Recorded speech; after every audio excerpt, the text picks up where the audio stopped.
स्वर्ग recording studio Kusheshwar स्थान धवलिया। कैलही बदनाम हमर नाम अपना नाम के साथे कैलही बदनाम हमर नाम अपना नाम के साथे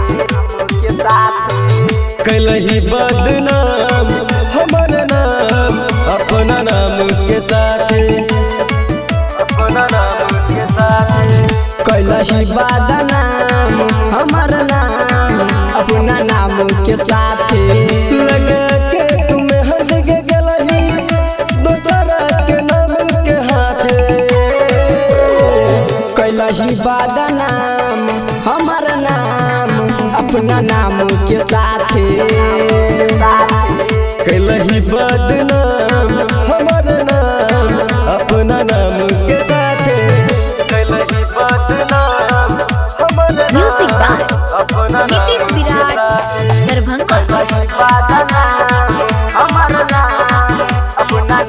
याद में तोरा जियै छियो गम के जहर हम पियै छियो फिर के जब से तू गलही गे दरुगा जा हम पियै छियो याद में तोरा जियै छियो गम के जहर हम पियै छियो छोड़ के जब से तू गलही गे दरुगा जा हम पियै छियो भुला के तू गलही के छौरी सब है के रिश्ता जनाते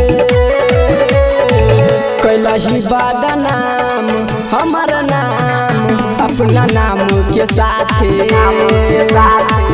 कैलही बदनाम हमर नाम अपना नाम के साथे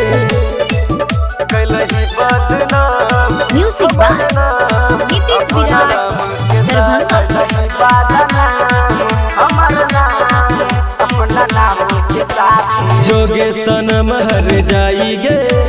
बनली तू बेवफाई गे कैलियो कवन कसुरवा गे हमारा दिलही भुलाई गे हमारा दिलही भुलाई गे जोगे सनम हर जाई गे बनली तू बेवफाई गे कलियो कवन कसुरवा गे हमारा दिलही भुलाई गे परदीप के छोड़ के गलही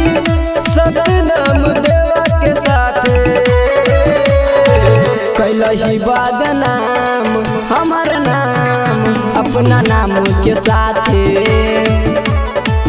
कैलही बदनाम हमर नाम अपना नाम के साथे स्वर्ग रिकॉर्डिंग स्टूडियो कुशेश्वर स्थान धवलिया।